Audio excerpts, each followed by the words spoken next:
Olá, tudo bem? Tudo bem com vocês?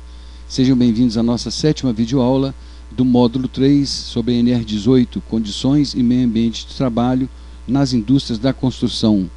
Meu nome é Rogério Teixeira Martins e eu sou professor do curso de Eletricista do Instituto Mix.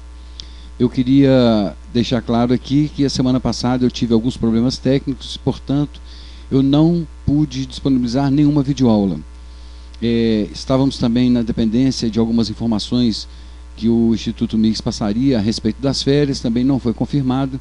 Então a gente retoma essa semana e provavelmente a gente deve terminar hoje ainda com mais 2 videoaulas que eu devo disponibilizar para vocês.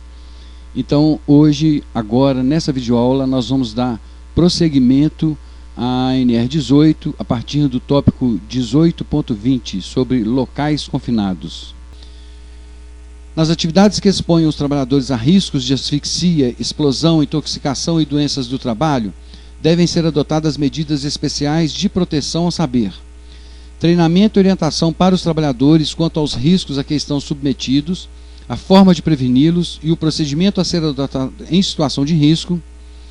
Nos serviços em que se utilizem produtos químicos, os trabalhadores não poderão realizar suas atividades sem a utilização de EPI adequado. A realização de trabalho em recintos confinados deve ser precedida de inspeção prévia e elaboração de ordem de serviço com os procedimentos a serem adotados. Monitoramento permanente de substância que causa asfixia, explosão e intoxicação no interior de locais confinados, realizado por trabalhador qualificado sob supervisão de responsável técnico. Proibição de uso de oxigênio para ventilação de local confinado.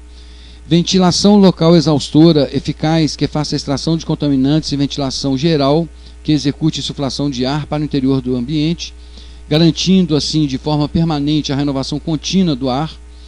Sinalização com informações claras e permanente durante a realização de trabalhos no interior de espaços confinados. Uso de cordas ou cabos de segurança e armaduras para amarração que possibilitem meios seguros de resgate. Acondicionamento adequado de substâncias tóxicas ou inflamáveis utilizadas na aplicação de laminados, pisos, papéis de parede ou similares. A cada grupo de 20 trabalhadores, 2 deles devem ser treinados para resgate. Manter ao alcance dos trabalhadores ar mandado e ou equipamento autônomo para resgate. No caso de manutenção de tanque, providenciar desgaseificação prévia antes da execução do trabalho.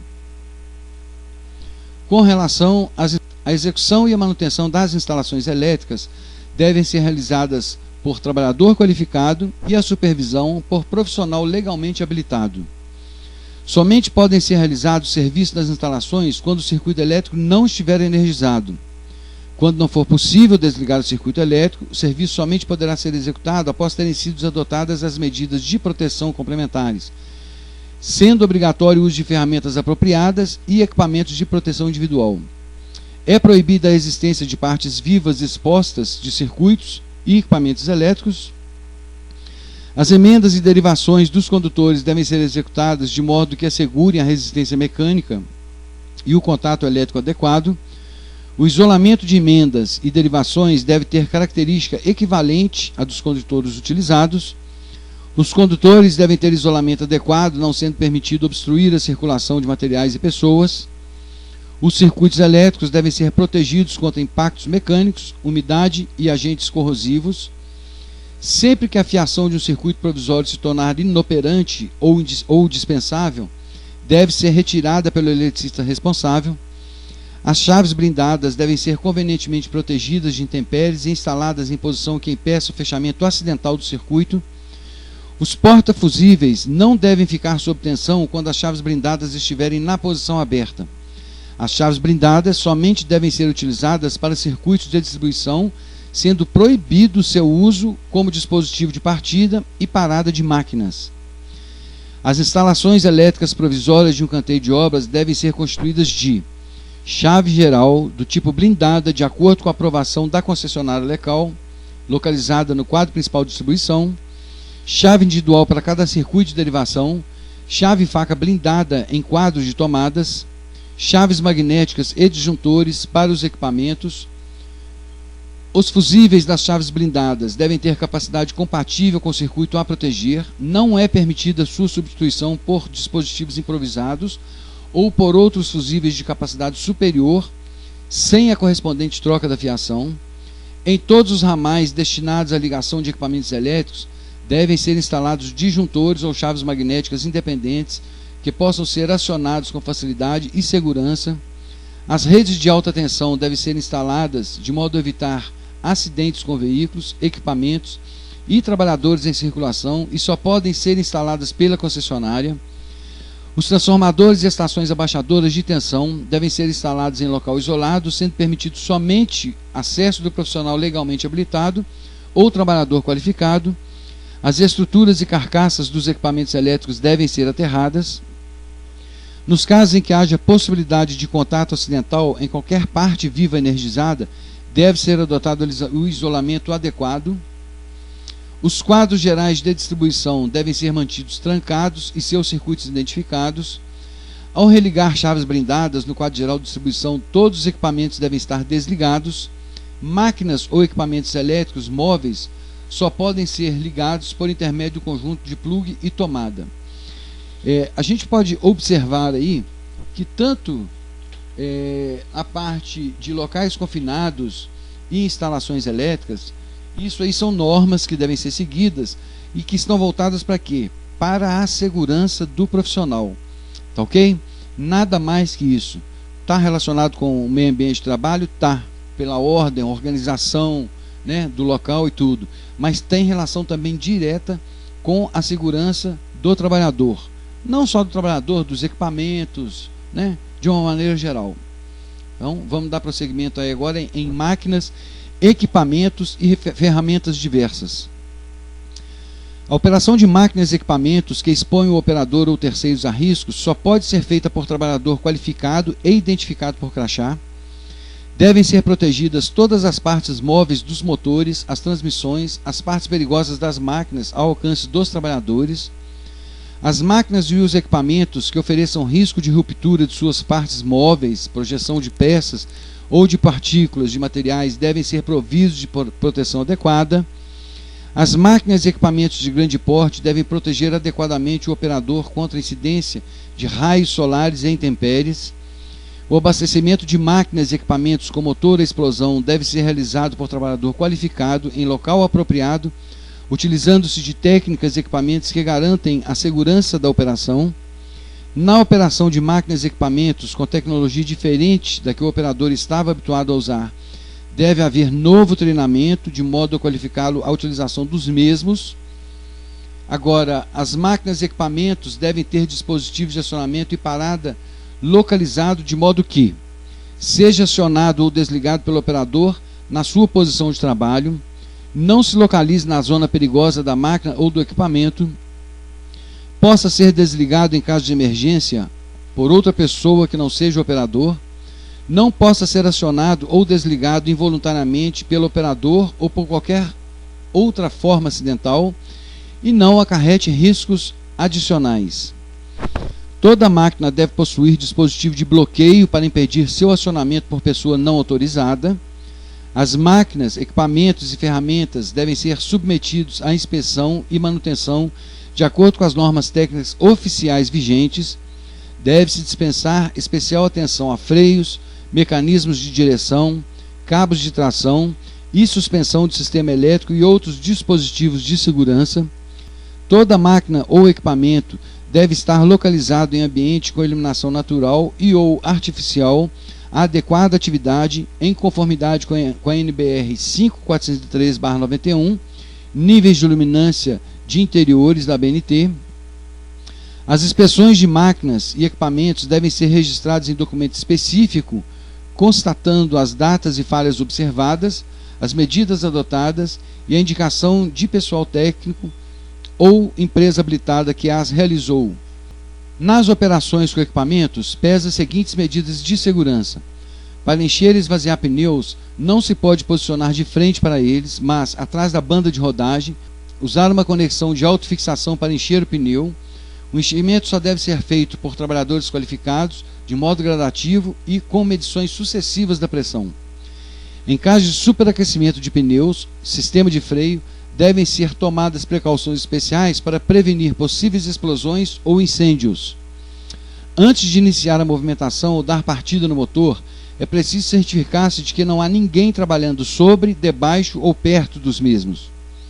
Os equipamentos que operam em marcha ré devem possuir alarme sonoro acoplado ao sistema de câmbio e retrovisores em bom estado. O transporte de acessórios e materiais por içamento deve ser feito o mais próximo possível do piso. Tomar devidas precauções de isolamento da área de circulação, transporte de materiais e de pessoas. As máquinas não devem ser operadas em posição que comprometa sua estabilidade. É proibido manter sustentação de equipamentos e máquinas somente pelos cilindros hidráulicos quando em manutenção. Devem ser tomadas precauções especiais na movimentação de máquinas e equipamentos próximos a redes elétricas. As ferramentas devem ser apropriadas ao uso a que se destinam. É proibido o emprego das ferramentas defeituosas, danificadas ou improvisadas, devendo ser substituídas pelo empregador ou responsável pela obra. Os trabalhadores devem ser treinados e instruídos para a utilização segura das ferramentas, especialmente os que irão manusear as ferramentas de fixação à pólvora. É proibido o porte de ferramentas manuais em bolsos ou locais inapropriados. As ferramentas manuais que possuem gume ou ponta devem ser protegidas com bainha de couro ou outro material de resistência e durabilidade equivalentes, quando não estiverem sendo utilizadas. As ferramentas pneumáticas portáteis devem possuir dispositivo de partida instalado de modo a reduzir ao mínimo a possibilidade de funcionamento acidental. A válvula de ar deve fechar-se automaticamente quando não cessar a pressão da mão do operador sobre os dispositivos de partida. As mangueiras e conexões de alimentação das ferramentas pneumáticas devem resistir às pressões de serviço e permanecerem firmemente presas aos tubos de saída e afastadas das vias de circulação. O suprimento de ar para as mangueiras deve ser desligado e a pressão quando a ferramenta pneumática não estiver em uso. As ferramentas de equipamentos pneumáticos portáteis devem ser retiradas manualmente, nunca pela pressão do ar comprimido. As ferramentas de fixação à pólvora devem ser obrigatoriamente operadas por trabalhadores qualificados e devidamente autorizados. É proibido o uso de ferramenta de fixação à pólvora por trabalhadores menores de 18 anos. É proibido o uso de ferramenta de fixação à pólvora em ambientes contendo substâncias inflamáveis ou explosivas. É proibida a presença de pessoas nas proximidades do local do disparo, inclusive o ajudante. As ferramentas de fixação à pólvora devem estar descarregadas, sem o pino e o finca-pino, sempre que forem guardadas ou transportadas. Os condutores de alimentação das ferramentas portáteis devem ser manuseados de forma que não sofram torção, ruptura ou abrasão e nem obstruam o trânsito dos trabalhadores e equipamentos. É proibida a utilização de ferramentas elétricas manuais sem duplo isolamento. Devem ser tomadas medidas adicionais de proteção na movimentação de superestruturas por meio de ferragens hidráulicas, prevenir riscos relacionados ao rompimento dos macacos hidráulicos. Quanto aos equipamentos de proteção individual, a empresa é obrigada a fornecer aos trabalhadores gratuitamente EPI adequado ao risco e em perfeito estado de conservação e funcionamento, consoante as disposições contidas na NR6 sobre equipamentos de proteção individual. O cinto de segurança tipo abdominal somente deve ser utilizado em serviços de eletricidade e em situações em que funcione como limitador de movimentação. O cinto de paraquedista deve ser utilizado em atividades a mais de 2 metros de altura do piso, nas quais haja risco de queda do trabalhador. O cinto de segurança deve ser dotado de dispositivo trava-quedas e ligado a cabo de segurança independente da estrutura do andaime. Os cintos de segurança tipo abdominal e tipo paraquedista devem possuir argolas e mosquetões de aço forjado, ilhoses de material não ferroso e fivela de aço ou material de resistência e durabilidade equivalentes. Quanto à armazenagem e estocagem de materiais, os materiais devem ser armazenados e estocados de modo a não prejudicar o trânsito de pessoas e trabalhadores, a circulação de materiais, o acesso aos equipamentos de combate a incêndio, não obstruir portas ou saídas de emergência e não provocar empuxos ou sobrecargas nas paredes, lajes ou estruturas de sustentação, além do previsto em seu dimensionamento. As pilhas de materiais a granel ou embalados devem ter forma e altura que garantam a sua estabilidade e facilitem o seu manuseio. Em pisos elevados, os materiais não podem ser empilhados a uma distância de suas bordas menor que a equivalente à altura da pilha, exceção feita quando da existência de elementos protetores dimensionados para tal fim. Tubos, vergalhões, perfis, barras, pranchas e outros materiais de grande comprimento ou dimensão devem ser arrumados em camadas e com espaçadores e peças de retenção separados de acordo com o tipo de material e a bitola das peças. O armazenamento deve ser feito de modo a permitir que os materiais sejam retirados e obedecer à sequência de utilização planejada, de forma a não prejudicar a estabilidade das pilhas. Os materiais não podem ser empilhados diretamente sobre piso instável, úmido ou desnivelado. A cal virgem deve ser armazenada em local seco e arejado. Os materiais tóxicos, corrosivos, inflamáveis ou explosivos devem ser armazenados em locais isolados, apropriados, sinalizados e de acesso permitido somente a pessoas devidamente autorizadas. Essas devem ter conhecimento prévio do procedimento a ser adotado em caso de eventual acidente. As madeiras retiradas de andaimes, tapumes, formas e escoramentos devem ser empilhadas depois de retirados ou rebatidos os pregos, arames e fitas de amarração. Os recipientes de gases para solda devem ser transportados e armazenados adequadamente, obedecer-se às prescrições quanto ao transporte e armazenamento de produtos inflamáveis. Quanto ao transporte de trabalhadores em veículos automotores, o transporte coletivo de trabalhadores em veículos automotores dentro do canteiro ou fora dele deve observar as normas de segurança vigentes. O transporte coletivo dos trabalhadores deve ser feito em meios de transporte normalizados pelas entidades competentes e adequadas às características do percurso. O transporte coletivo de trabalhadores deve ter autorização prévia da autoridade competente e o condutor deve mantê-la no veículo durante todo o percurso. A condução do veículo deve ser feita por condutor habilitado para o transporte coletivo de passageiros. A utilização de veículos a título precário para transporte de passageiros somente será permitida em vias que não apresentem condições de tráfego para ônibus. Neste caso, os veículos devem apresentar as seguintes condições mínimas de segurança: carroceria em todo o perímetro do veículo, com guardas altas, cobertura altura livre de 2 metros e 10 centímetros em relação ao piso da carroceria, ambas com material de boa qualidade e resistência estrutural que evite o esmagamento e não permita a projeção de pessoas em caso de colisão e ou tombamento do veículo. Assentos com espuma revestida de 45 cm de largura, 35 cm de profundidade, 45 cm de altura, com encosto e cinto de segurança tipo 3 pontos.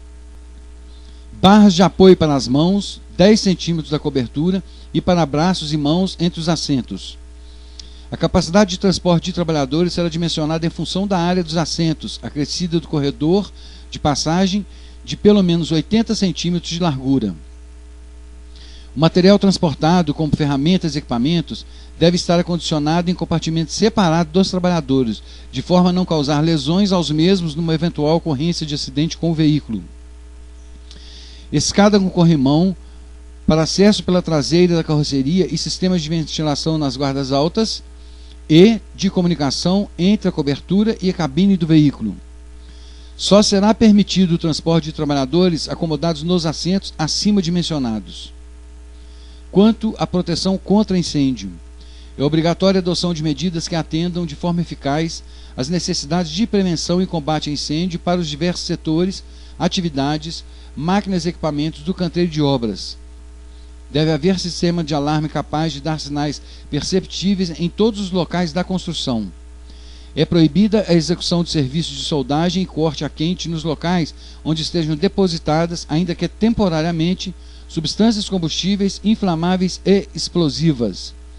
Nos locais confinados onde são executadas pinturas, aplicações de laminados, pisos, papéis de parede e similares, com emprego de cola, bem como nos locais de manipulação e emprego de tintas, solventes e outras substâncias combustíveis, inflamáveis ou explosivas, deve-se empregar as seguintes condições. Medidas de segurança: proibir fumar ou portar cigarros ou assemelhados acesos ou qualquer outro material que possa produzir faísca ou chama, Evitar, nas proximidades, a execução de operação com risco de centelhamento, inclusive por impacto entre peças. Utilizar obrigatoriamente lâmpadas e luminárias à prova de explosão. Instalar um sistema de ventilação adequado para a retirada de mistura de gases, vapores, inflamáveis ou explosivos do ambiente. Manter cola e solventes em recipientes fechados e seguros. Quaisquer chamas, faíscas ou dispositivos de aquecimento devem ser mantidos afastados de formas de restos de madeiras, tintas, vernizes ou substâncias combustíveis, inflamáveis ou explosivas. Os canteiros de obras devem ter equipes de operários organizadas e especialmente treinadas no correto manejo do material para o combate ao fogo. Sinalização de segurança. O canteiro de obras deve ser sinalizado com o objetivo de identificar os locais de apoio que acompanham o canteiro de obras, indicar as saídas por meio de dizeres ou setas, manter comunicação por meio de avisos, cartazes ou similares, advertir contra o perigo de contato ou acionamento acidental com partes móveis das máquinas e equipamentos, advertir quanto ao risco de queda, alertar quanto à obrigatoriedade do uso de EPI específico para a atividade executada e com a devida sinalização e advertência próximas ao posto de trabalho, alertar quanto ao isolamento das áreas de transporte e circulação de materiais por grua, guincho e guindaste, identificar acessos, circulação de veículos e equipamentos na obra, advertir contra risco de passagem de trabalhadores onde o pé direito for inferior a 1,80 m, identificar locais com substâncias tóxicas, corrosivas, inflamáveis, explosivas e radioativas. É obrigatório o uso de colete ou tiras reflexivas na região do tórax e costas quando o trabalhador estiver a serviço em vias públicas e acesso ao canteiro de obras e frente de serviço ou em movimentações de transporte vertical de materiais. A sinalização de segurança em vias públicas deve ser dirigida para alertar os motoristas e pedestres e em conformidade com as determinações do órgão competente. Quanto ao treinamento, todos os empregados devem receber treinamentos admissional e periódico, visando a garantir a execução de suas atividades com segurança. O treinamento admissional deve ter carga horária mínima de 6 horas, ser ministrado dentro do horário de trabalho, antes de o trabalhador iniciar suas atividades e constar de informações sobre as condições e meio ambiente de trabalho, riscos inerentes à sua função, uso adequado dos equipamentos de proteção individual, informações sobre equipamentos de proteção coletiva existentes no canteiro de obra. O treinamento periódico deve ser ministrado sempre que se tornar necessário, ao início de cada fase da obra. Nos treinamentos, os trabalhadores devem receber cópias dos procedimentos e das operações a serem realizadas com segurança. Quanto à ordem e limpeza, o canteiro de obras deve apresentar-se organizado, limpo e desimpedido, notadamente nas vias de circulação, passagens e escadarias. O entulho e quaisquer sobras de materiais devem ser regularmente coletados e removidos. Por ocasião de sua remoção, devem ser tomados cuidados especiais de forma a evitar poeira excessiva e eventuais riscos. Quando houver diferença de nível, a remoção de entulhos ou sobras de materiais devem ser realizadas por meio de equipamentos mecânicos ou calhas fechadas. É proibida a queima de lixo ou qualquer outro material no interior do canteiro de obras. É proibido manter lixo ou entulho acumulado ou exposto em locais inadequados de obras. Quanto aos tapumes e galerias, é obrigatória a colocação de tapumes ou barreiras sempre que executarem atividades da indústria da construção, de forma a impedir o acesso de pessoas estranhas aos serviços. Os tapumes devem ser construídos e fixados de forma resistente e ter altura mínima de 2,20 m em relação ao nível do terreno. Nas atividades da indústria da construção, com mais de 2 pavimentos a partir do nível do meio-fio, executadas no alinhamento do logradouro, é obrigatória a construção de galerias sobre o passeio, com altura interna, livre de no mínimo 3 metros. Em caso de necessidade de realização de serviços sobre o passeio, a galeria deve ser executada na via pública e, neste caso, ser sinalizada em toda a sua extensão, por meio de sinais de alerta aos motoristas, nos 2 extremos e iluminação durante a noite. Respeitar a legislação de Código de Obras Municipal e Trânsito em vigor. As bordas da cobertura da galeria devem possuir tapumes fechados com altura mínima de 1 metro e com inclinação de aproximadamente 45 graus. As galerias devem ser mantidas sem sobrecargas que prejudiquem a estabilidade de suas estruturas. Se existir risco de queda de materiais nas edificações vizinhas, estas devem ser protegidas. Se for prédio construído no alinhamento do terreno, a obra deve ser protegida em toda a sua extensão com fechamento por meio de tela. Quando a distância da demolição ao alinhamento do terreno for inferior a 3 metros, deve ser feito um tapume no alinhamento do terreno, de acordo com o subitem 1831. Quanto a acidente fatal. Em caso de ocorrência de acidente fatal, é obrigatória a adoção das seguintes medidas: comunicar ao acidente de imediato à autoridade policial competente e ao órgão do Ministério do Trabalho, que repassará imediatamente ao sindicato da categoria profissional do local da obra. Isolar o local diretamente relacionado ao acidente e manter suas características até sua liberação pela autoridade policial competente e pelo órgão regional do Ministério do Trabalho. A liberação do local poderá ser concedida após a investigação pelo órgão regional competente do Ministério do Trabalho, que ocorrerá num prazo máximo de 72 horas, contado do protocolo do recebimento da comunicação escrita ao referido órgão. Após este prazo, podem ser suspensas as medidas referidas na linha B do subitem 1831.1. Quanto a dados estatísticos, o empregador deve encaminhar por meio do serviço de postagem à Fundacentro o anexo 1 da ficha de acidente de trabalho desta norma até 10 dias após o acidente e manter a cópia e protocolo de encaminhamento por um período de 3 anos, para fins de fiscalização do órgão regional competente do Ministério do Trabalho. A ficha de acidente de trabalho refere-se tanto ao acidente fatal, ao acidente com e sem afastamento, quanto à doença do trabalho.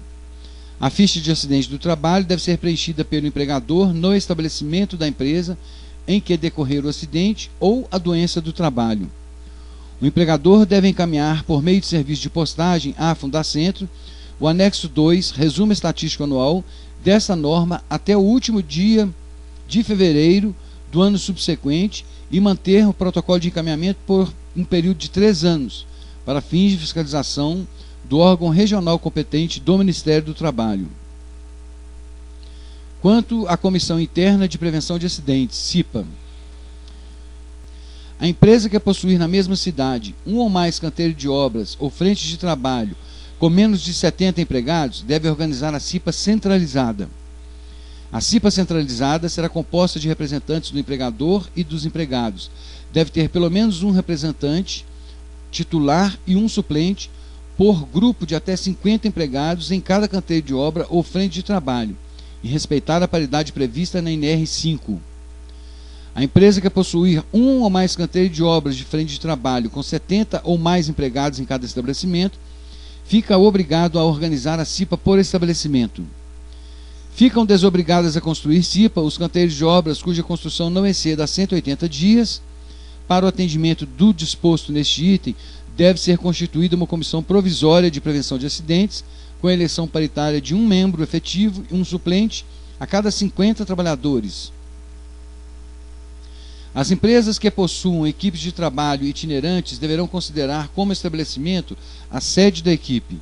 As subempreiteiras que pelo número de empregados não se enquadram no subitem 1833.3 participarão com, no mínimo, um representante das reuniões, do curso da CIPA e das inspeções realizadas pela CIPA da contratante. Aplicam-se às empresas da indústria da construção as demais disposições previstas na NR 5, naquilo em que não conflitar com o disposto nesse item.